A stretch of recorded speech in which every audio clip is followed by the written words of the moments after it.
You got it? Oh, here it is. It's right here. It was just below us. It's the missing cub.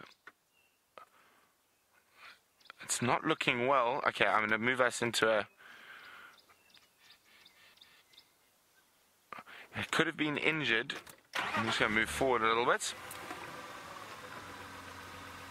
How's that, Chandra? A bit better? Let me get a bit closer to the edge. So I can't see outwardly that there's anything wrong. Just the way it was calling sounds very, very strange.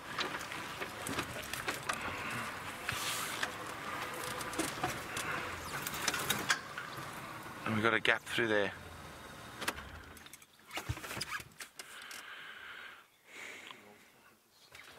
Forward to it. So,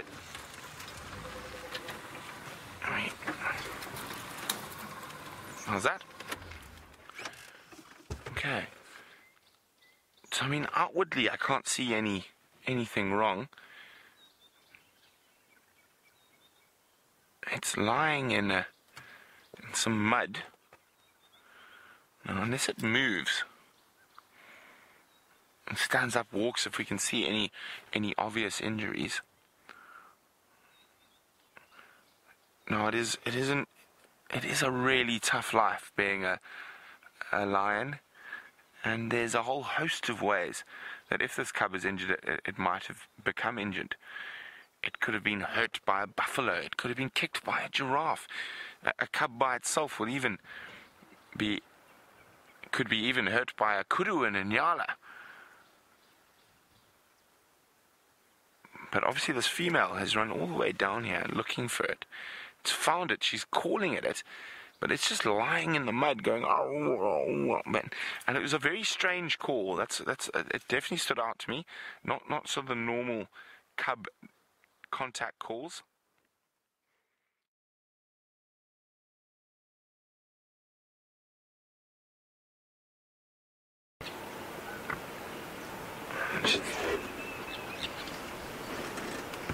She looks like she might call again.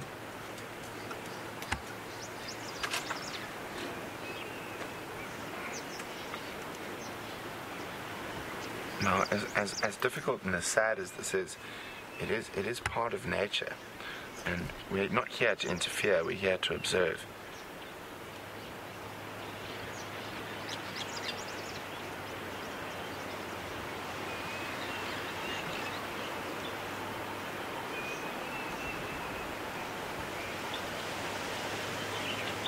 She's looking back, listening back towards where the rest of the pride are. There you go, she's calling to the cub.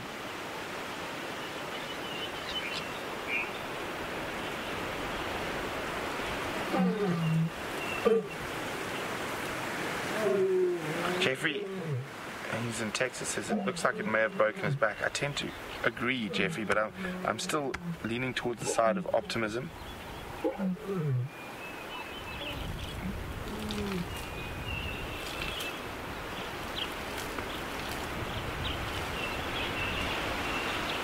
Now, I'm just going to warn everyone, it doesn't happen very often, but it can happen with an injured cub. The mother will sometimes eat it, so just be warned. And just looking at the behavior, I have seen it before. Or the male might eat it. Jeffrey, the longer I sit here, I almost have to agree with you that there's some major, massive trauma that's causing this cub not to be able to move. Oh, shame, it's calling.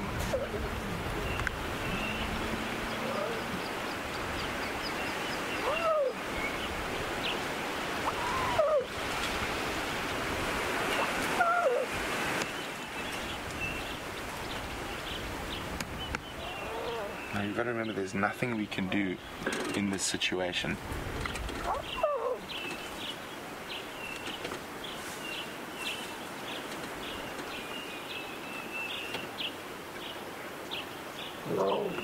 Oh, wait. Oh. Shame. This is really, really heart-wrenching. But we must remember this is nature. The lioness is moving away now. The cub's calling forlornly.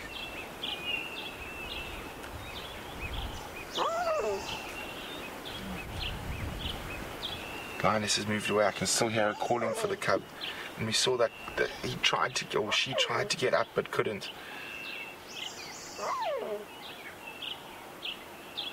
No, I know.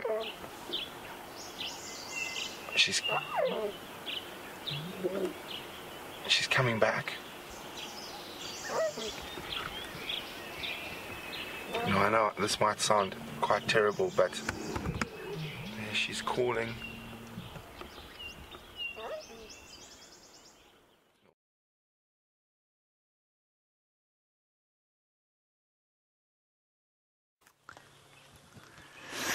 Right, everybody, for those of you who do not wish to be distressed today, I would suggest that you go and make yourself a cup of coffee or pour yourself a drink. We have found the cub. It is still alive. So we're going to have a quick look at it, and then we're going to leave. There's the hapless little fellow. And breathing now very laboured. And I don't think it's long for this world. It's just quite a sort of interesting testimony, I think, to the lack of scavengers in this area, that it's still alive and that nothing has come through here. And they've just, you know, the hyenas normally would have passed through this area probably 3 or 4 times a night, and nothing has come past here, obviously. And interestingly also, of course, one of the things that often happens is that a lion pride will eat one of the cubs that dies, and in this case they've just kind of left it. And this is the harshness of lion society. It's the harshness of the wilderness, and it's the harshness of the world, I suppose. You take with the good with the bad. It's very distressing, and I understand that many of you are feeling very distressed by this. I certainly am, so is Brian. And we're just going to leave this little fellow to pass on eventually. I wish he would do it quickly, but of course it's not really up to him.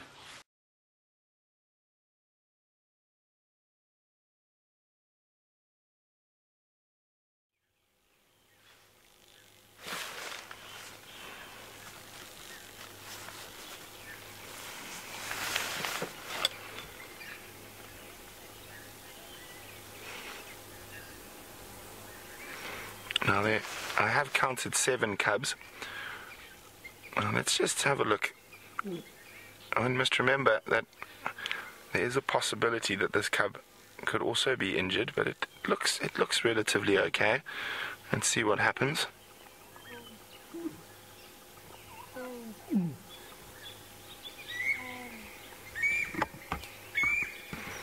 Now, normally that cub would have at least lifted its head, so it is possible that this cub isn't doing too well as well.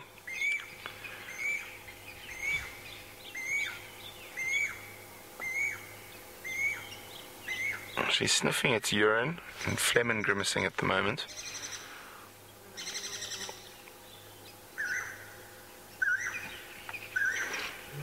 I did have a report from Rexon that he said he saw one of the cubs looking a little bit ill and skinny. I wonder if that's that cub. Now, another lioness has just called to her, so she's left that cub.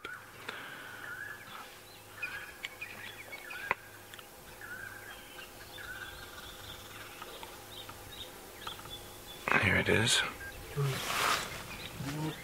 I can hear all the little contact calls.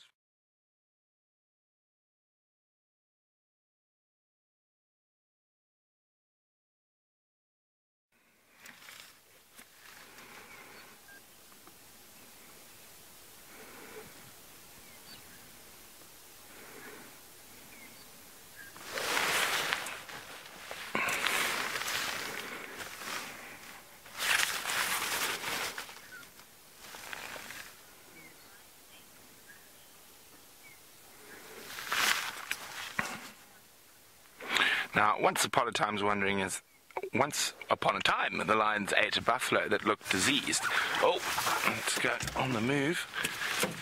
And is it possible that they could have picked up a disease from the lion, from the buffalo? Sorry, I'm just going to...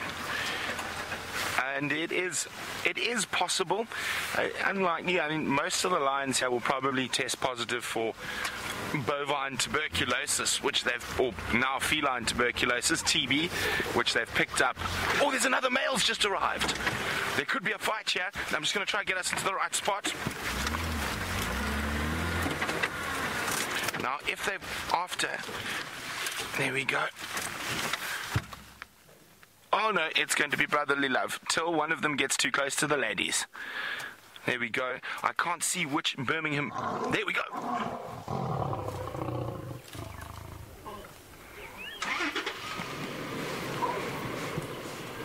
Just as I predicted, as soon as the one tried to get too close to the ladies, brotherly love turned into a brotherly smack. Look at that, he's chasing him.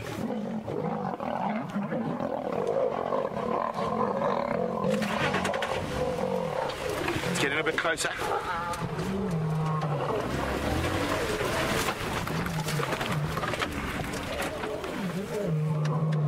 Listen to this.